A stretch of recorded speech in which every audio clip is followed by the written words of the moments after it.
Bonjour à toutes, c'est Ansiva pour ce nouveau vidéo. Aujourd'hui, je vais simplement répondre à une question. Quoi faire si ton chien, quelque chose de, je crois, qui peut s'arriver souvent. Quoi faire si ton chien ou ta chienne, quand tu es en pratique cycliste, de cyclisme avec ton chien, tire de la laisse, d'accord, d'une manière récurrente, c'est-à-dire pas une seule fois.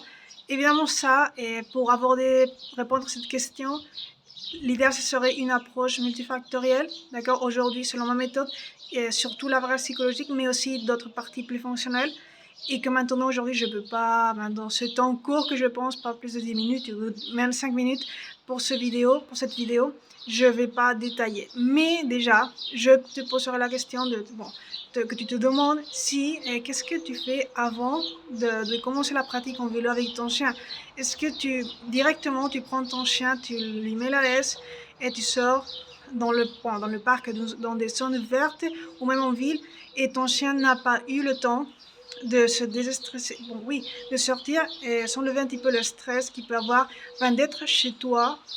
Évidemment, peut-être tu as une maison, indépendamment de si ta maison est plus grande, si tu as un jardin ou pas, même si ce sont des facteurs à contempler. C'est vrai que ton chien, du fait d'être seul, si tu es hors de chez toi, avant tu étais hors de chez toi, il est beaucoup de temps seul chez toi et il est confiné entre guillemets dans un espace fermé plus ou moins grand à la fin. Il a eu du temps pour chercher un petit peu son stress, d'accord? Donc c'est important. Ouais, peut-être qu'il lui a laissé des jouets pour qu'il joue, mais il a eu du temps pour chercher un petit peu son stress, surtout s'il s'est ennuyé. Donc l'intéressant serait là, avant d'entrer dans la pratique cycliste avec ton chien, de le sortir promener dans des zones proches de chez toi avec la laisse, en lui donnant une marge suffisante, d'accord? Et de cette manière, quand tu vas prendre ensuite le vélo et faire du sport avec lui ou elle, déjà ton chien sera dans un mode un petit peu, au moins à niveau énergétique, un petit peu avec moins d'énergie résiduelle, c'est stress résiduel.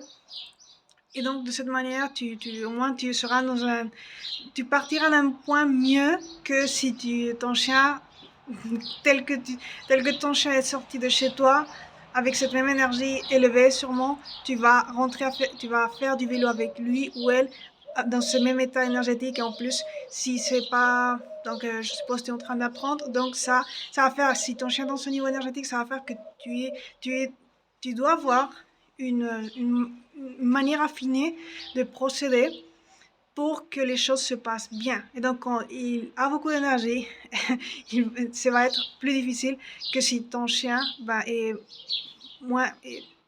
pas stressé, moins d'énergie, au moins pas, c'est pas qu'il n'a pas d'énergie, mais ses niveaux sont régulés, d'accord, sont optimisés le plus. Donc, ça, c'est la première chose que je te recommanderais.